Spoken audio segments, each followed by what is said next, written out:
ദൈവമാതാവും അമലോത്ഭവയുമായ പരിശുദ്ധ കന്യകയെ, ദൈവത്തിൻ്റെയും സകല സ്വർഗവാസികളുടെയും സാന്നിധ്യത്തിൽ ഞാൻ അങ്ങയെ എൻ്റെ മാതാവും രാജ്ഞിയുമായി പ്രഖ്യാപിക്കുന്നു.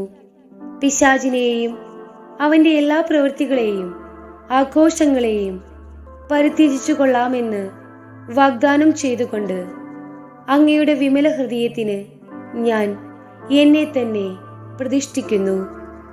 എൻ്റെ ആത്മാവിനെയും ഹൃദയത്തെയും ബുദ്ധിയെയും മനസ്സിനെയും ശരീരത്തെയും അവയുടെ എല്ലാ കഴിവുകളോടും കൂടെ ഞാൻ അങ്ങേ തിരുമുൻപിൽ സമർപ്പിക്കുന്നു. എൻ്റെ എല്ലാ സൽപ്രവൃത്തികളും പരിഹാര പ്രവൃത്തികളും അവയുടെ യോഗ്യതകളും ലോകമെങ്ങും അർപ്പിക്കപ്പെടുന്ന ദിവ്യബലിയുടെ യോഗ്യതകളോട് ചേർത്ത് അങ്ങേ